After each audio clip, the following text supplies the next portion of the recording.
wabarakatuh. Saya Dea Dahlia dari jurusan Hukum Ekonomi Syariah kelas HSE.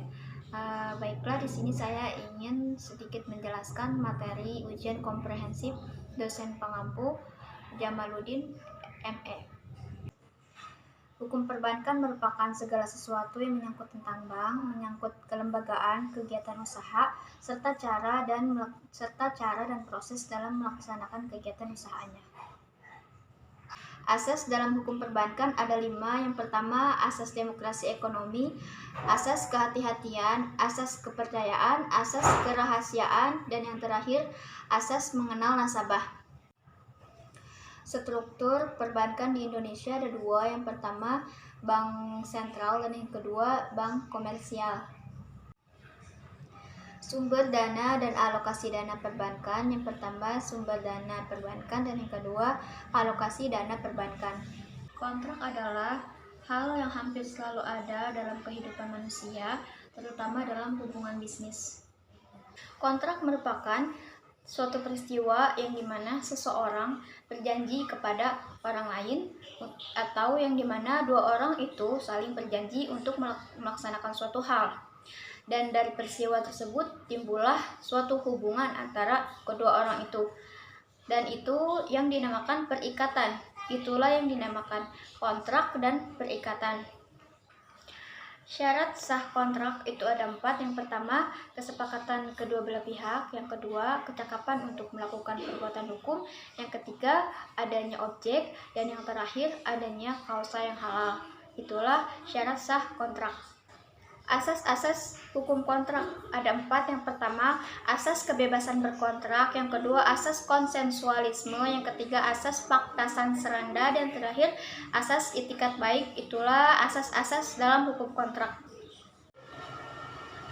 Prestasi dalam suatu kontrak adalah melaksanakan atau melakukan secara keseluruhan isi dari kontrak yang telah disepakati. Poin prestasi atau biasa disebut dengan ingkar janji merupakan tidak memenuhi atau lalai dalam melaksanakan kewajiban sebagaimana yang telah ditentukan dalam perjanjian yang telah disepakati oleh kreditur dan debitur.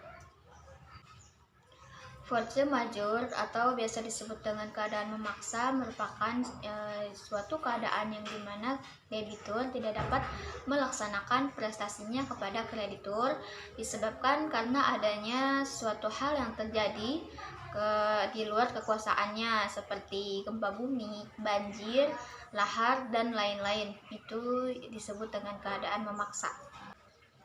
Ganti rugi karena uang prestasi merupakan suatu ganti rugi yang dibebankan kepada debitur yang tidak bisa memenuhi isi perjanjian yang telah dibuat antara kreditur dengan debitur. Itulah yang disebut dengan ganti rugi.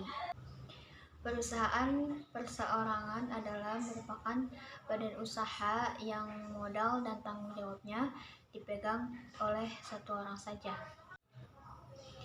Yang kedua yaitu persetujuan perdata atau biasa disebut dengan mahsyab, yang dimana merupakan suatu persetujuan antara dua orang atau lebih yang biasanya berprofesi yang sama dengan persetujuan untuk menghimpun sesuatu, yaitu berupa barang, uang, ataupun keahlian untuk memperoleh keuntungan dan manfaat yang dapat dibagikan kepada mereka.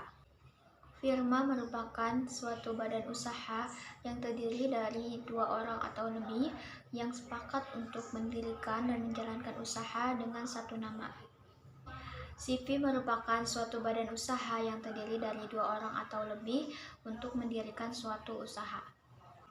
Perseroan terbatas atau PT yaitu suatu usaha yang didirikan oleh beberapa orang dan berbadan hukum yang dimana modalnya dikonversikan menjadi kepemilikan saham.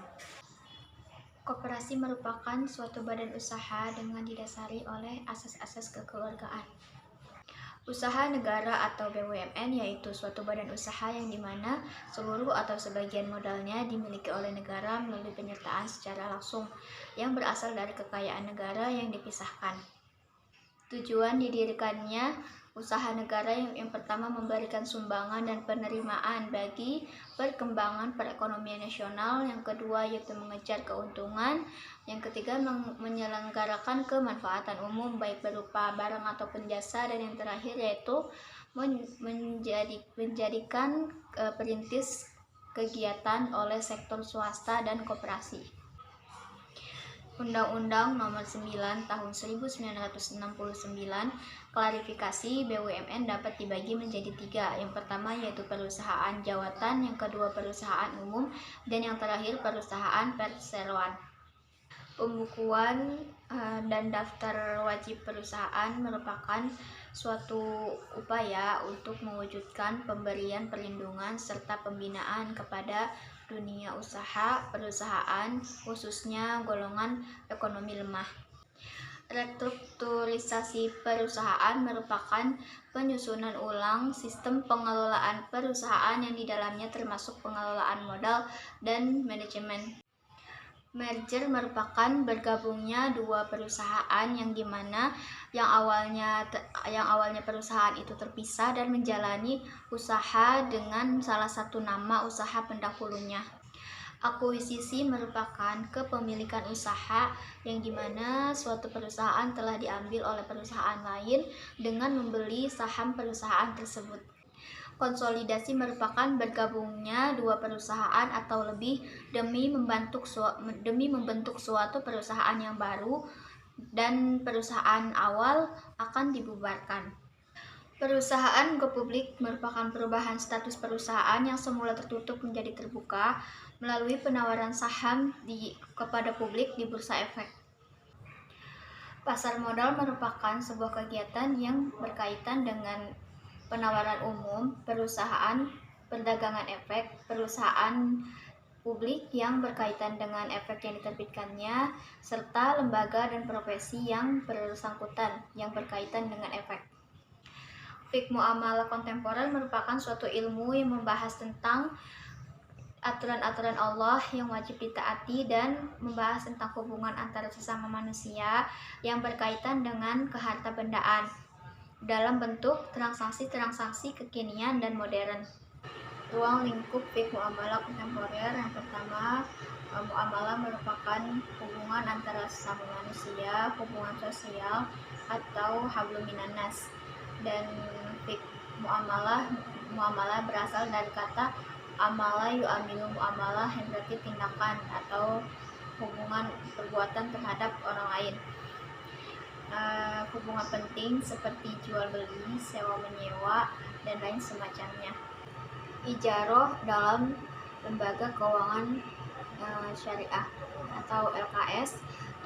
Pada umumnya akad ijaroh digunakan dalam perbankan syariah.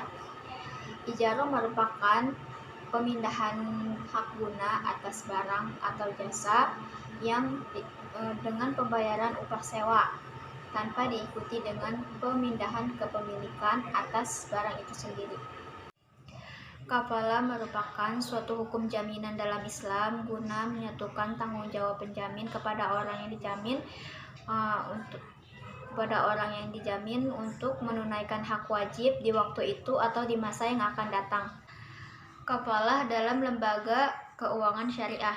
Produk al-kafalah merupakan produk yang diberikan oleh bank syariah, yaitu berupa garansi bank. Garansi bank merupakan penyimpanan sejumlah uang oleh bank sebagai jaminan bagi seseorang atau nasabah untuk menjadikan persyaratan dalam melaksanakan kegiatan. Baiklah, sekiranya itu yang dapat saya jelaskan atau yang dapat saya sampaikan.